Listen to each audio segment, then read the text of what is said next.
welcome back. I am Lily, and this video is part of my acne series. While reading comments on the acne series, a common one has been that overly oily skin continues to be an issue for some people. I hear you. And I want to note from the beginning of this video that I'll be using the terms oil and sebum pretty much interchangeably, so try not to get confused. First off, I want to again remind everyone that sebum production corresponds to the foods that you eat. This whole video won't be about diet, but consumed fatty acids can and will make it to your face and seep out of your pores. Also, diets that are higher in protein trigger IGF-1 and other hormonal changes that majorly increase sebum production. So changing your diet is the most effective way to control the production of skin oils. Please watch the other videos in the acne series if you want more information, including detailed lists of the best and worst foods for acne, as well as many other explanations and lots of information. So,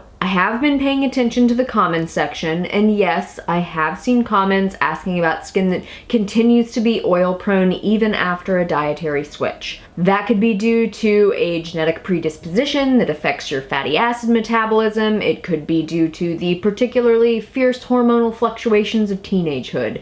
Or it could be because people who say things like, "I'm doing everything right," are usually like 30 to 70% full of shit. Because I tell you right now, ain't nobody doing everything right all the time. And it's the ones who can't admit that who are usually guilty and stressing out about it in secret, which is not a good recipe for skin health. But anyway, getting on to the practical advice. When you're dealing with chronically oily skin, it is important to limit face washing with soaps, use of clay masks, toners, and other harsh face care products, especially the kind that are designed to deal with oily skin. Most of these products are incredibly harsh and really drying. And I know this sounds counterintuitive because you have to wash your face to get rid of the oil, but the more oil you remove from your face and the more harshly that oil is stripped off, the more your face thinks it needs to make more oil. And these cleansers, masks, and other products are only mopping up the mess. They're not preventing the cause of the excessive sebum production in the first place. So when I was younger and had really, really oily skin, I used to wash my face 2 to 3 times a day and blot with those stupid oil-absorbing cloths, and my face still looked super shiny and oily within an hour. Like literally my makeup would be sliding around on my face. Not a good look.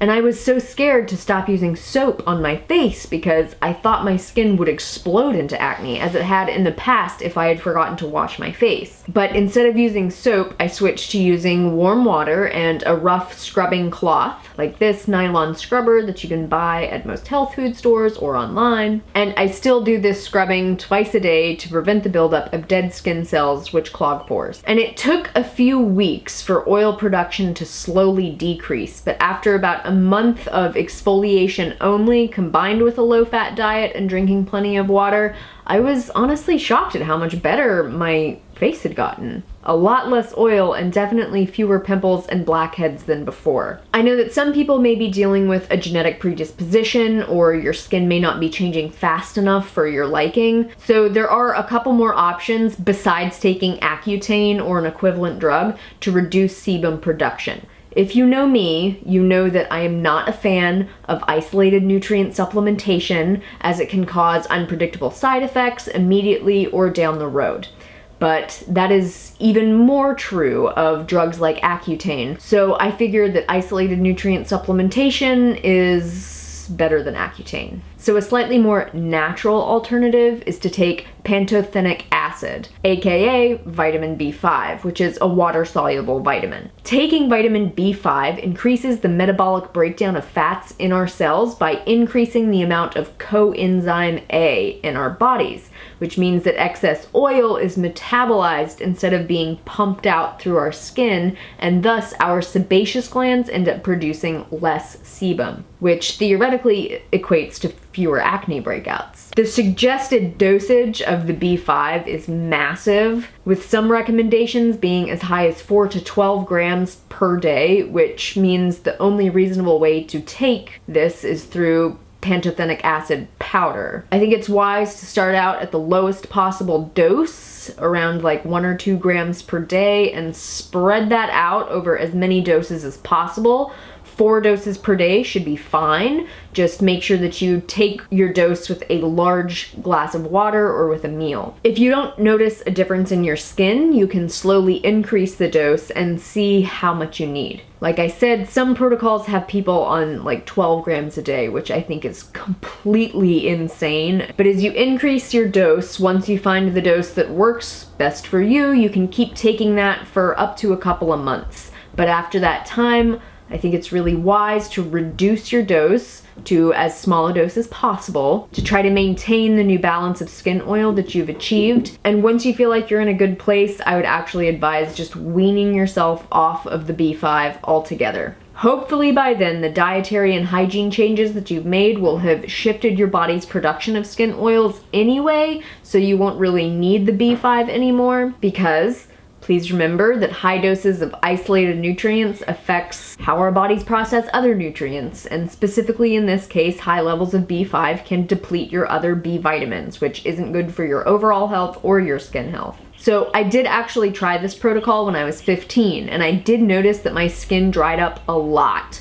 But I was actually taking B5 in pill form, and taking all of those pills was really expensive and it was inconvenient, and since my diet and lifestyle was still a horrid mess, my face was still breaking out. It was just unavoidable. So I did eventually stop. So there is another option, and that option is taking a combination of zinc and vitamin B6. I mentioned in earlier videos in this series that added zinc has been known to improve acne in some cases, and adding the vitamin B6 makes the zinc more bioavailable. B6 is also reported to decrease the effect of testosterone on the skin, so ladies with PCOS and hormonal acne, that could be a great boost for you in addition to dietary changes. Zinc and B6 are also important players in the immune system and wound healing, which, as you can imagine, is important when you're dealing with acne. If you choose to try this combination of supplementation, look for zinc picolinate or gluconate supplement that provides around 30 to 40 milligrams per day, keeping in mind that more of a mineral supplementation is not better. Vitamin B6 toxicity is also possible, but realistically it's only possible at prolonged megadoses. So plan to take around 10 to 20 milligrams of B6 per day. But again, I do feel that I need to say, just so we're clear, that long-term use of mineral supplements or vitamin supplements that affect our hormone balance should not be your first line of defense against oily skin and acne. It should be something you try after or in conjunction with major dietary and lifestyle changes to break the cycle of sebum overproduction, hormonal swings, high IGF-1 levels, and chronic inflammation. And these supplements are not forever solutions, as there definitely is such a thing as too much of a good thing. So, we're clear, right? Like, you hear me? I'm being a responsible adult about this and you know, like providing you with some options, but I'm not like, yeah, awesome, like take all the pills forever and it'll be like great. Yeah? So you use these supplements if you're having a hard time getting your skin in check, and then you reduce the dosage or stop taking them as soon as possible. It is always better to get your nutrition from the foods you eat than from pills, but you do what you gotta do, because I understand intimately what acne does to one's self-esteem, and we want to solve that. Alright you guys, I hope this has been helpful and given you some more tools to proactively deal with your facial skin. Such a journey. Thank you so much for watching. Please don't forget to give this video a thumbs up, and don't forget to subscribe below, then click the little dingy bell box so that you know when I post more glorious videos. Until next time, make better choices for yourself and take really, really good care. I will see you soon.